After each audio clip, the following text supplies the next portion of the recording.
विधानसभा के पहले सत्र के अंतिम दिन गुरुवार को वर्ष 2024-25 के लिए 11,697.45 करोड़ रुपए का द्वितीय अनुपूरक बजट ध्वनि मत को पारित हुआ गया। इस अनुपूरक बजट में बड़ी राशि मैया समान योजना के लिए आवंटित हुई। वहीं जेएलकेएम विधायक जयराम महतो ने इस योजना पर कई सवाल उठाकर सभी को चौंका दिया। जयराम महतो ने झारखंड मुख्यमंत्री महिला सम्मान योजना पर सवाल उठाते हुए कहा कि इससे लड़कियों का भविष्य खतरे में पड़ सकता है। मैया सम्मान योजना के तहत मिलने वाली 2,500 रुपए की राशि पर सवाल उठाते हुए जयराम महतो ने कहा कि स्कूल कॉलेज जाने से पहले 2,500 रुपए उसे निकम्मा और आलसी बनाएंगे। उन्होंने कहा कि लड़कियों को ये राशि स्कॉलरशिप के तहत मिलनी चाहिए। जयराम ने कहा कि स्कूल जाने के पहले देंगे तो उस पैसे से वो गलत या लुभावने कार्यों में लगाएंगी।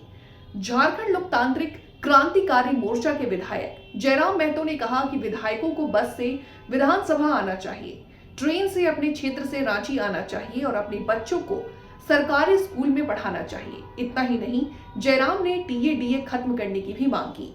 वित्त मंत्री के द्वारा अनुपूरक बजट, द्वितीय अनुपूरक बजट जो 4,833 करोड़ 39 लाख लाया गया है, जबकि यही सरकार ठीक कुछ दिन पूर्व प्रथम अनुपूरक बजट, माफ कीजिएगा, प्रथम अनुपूरक बजट 4,833 करोड़ 39 लाख का लाया गया था और आज पुनः द्वितीय अनुपूरक बजट जो कि 11,697 करोड़ 45 लाख की राशि लेकर आए हैं। तो महोदय, जब पूर्व में हमारे पास जो निर्धारित राशि होती है और उन राशि को अगर हम खर्च नहीं कर पाते हैं तो फिर ऐसे बजट का एक दिशा का होना और राज्य की दिशा का अलग होना कहीं ना कहीं चरितार्थ को हम लोग उदाहरण के रूप में प्रस्तुत करते हैं। महोदय, बजट की सार्थकता तभी आम व्यक्ति को समझ में आएगी जब एक गांव का सबसे गरीब व्यक्ति गंगवा की पत्नी गंगिया अपनी गठरी में बाजार के बजट को रख पाएगी। आज तमाम माननीयों ने, हमने भी सोचा था कि पक्ष की तरफ से विषय को रखा जाएगा, विपक्ष वाले तर्क को प्रस्तुत करेंगे और इसी बीच मैं एक नया नवेला युवा सीखने का कार्य करूंगा, लेकिन मैक्सिमम समय इन्होंने दिशाहीन मुद्दों पे रखा। तो मैं, चूंकि मैया समान योजना मूल बिंदु रही, केंद्र बिंदु रही, किसी ने उसे सम्मान कहा, नारियों का सम्मान कहा, महिलाओं का सम्मान कहा, हम लोग भी महिलाओं के सम्मान के पक्षधर हैं। हमारे एक भाई कह रहे थे कि 2,500 रुपए की राशि जब एक स्कूल कॉलेज में पढ़ने वाली बहन को दिया जाएगा तो उससे वो स्कूल कॉलेज कागज, कॉपी, कलम की सामग्री लेगी। मैं कहना चाहूंगा, अगर आप उसे स्कूल कॉलेज जाने से पहले अगर 2,500 रुपए देंगे तो उसे आप निकम्मा और आलसी बनाएंगे। यदि आपको उस राशि को देना है तो उसके स्कूल कॉलेज जाने के बाद दीजिए, स्कॉलरशिप के रूप में दीजिए। मैं आज पुनः कहूंगा, क्योंकि आप सत्ता पक्ष में हैं, आप संभवतः अपने इस विषय को बचाएंगे, आप अपना पक्ष रखेंगे कि आपने मैया सम्मान योजना एक महान कार्य किया है, लेकिन मैं फिर कहूंगा 18 साल, 25 साल, 30 साल की लड़कियों को जो आप फ्री में 2,500 रुपए दे रहे हैं, आप उनकी प्रतिभा को हनन कर रहे हैं, आप उनकी प्रतिभा को नकारात्मक दिशा में ले जाने कार्य कर रहे हैं। महोदय, मैं इसे आप स्कॉलरशिप का रूप दीजिए।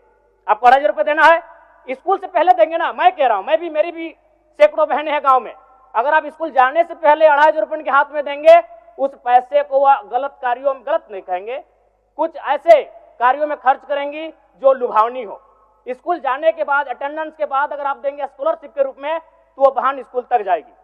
जीएसएससी सीजीएल रिजल्ट पर सवाल उठाते हुए जयराम ने कहा कि सरकार को पूरी जांच करानी चाहिए, छात्र छात्राओं के भविष्य के साथ खिलवाड़ नहीं करनी चाहिए। उन्होंने कहा कि 1932 के खतियान के आधारित स्थानीय नीति होनी चाहिए। वित्त मंत्री राधाकृष्ण किशोर ने बीजेपी विधायक सत्येंद्र नाथ तिवारी की कटौती प्रस्ताव पर जवाब देते हुए बताया कि आखिर द्वितीय अनुपूरक बजट क्यों लाना पड़ा। उन्होंने साफ किया कि किसी विभाग की राशि को सरेंडर नहीं किया गया, जबकि चुनावी वर्ष में जिन विभागों की ओर से राशि खर्च करने से असमर्थता जताई गई, उसका उपयोग मैया समान योजना और मुफ्त बिजली बिल के लिए इस्तेमाल किया गया।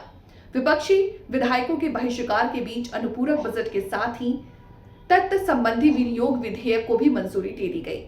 अनुपूरक बजट पारित होने के बाद विधानसभा अध्यक्ष रविंद्रनाथ महतो ने अपने समापन भाषण में कहा कि सत्र में 9 निर्वाचित सदस्यों का शपथ ग्रहण हुआ।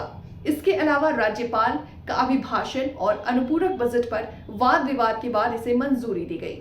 विधानसभा अध्यक्ष ने कहा कि सदन में सभी सदस्य अलग अलग दलों से, अलग अलग विचारधाराओं से, अलग अलग क्षेत्रों से आते हैं, लेकिन वो उम्मीद करते हैं कि पूर्व कार्यकाल के भांति मेरे सभी सदस्य एक परिवार जैसे लगे, आत्मिक भाव हो, हमेशा मेरे जीवन में अविस्मरणीय हो, न पक्ष न विपक्ष, सब उनके लिए सदस्य हैं। इसके साथ ही विधानसभा अध्यक्ष ने सदन की कार्रवाई को अनिश्चितकालीन के लिए स्थगित कर दी।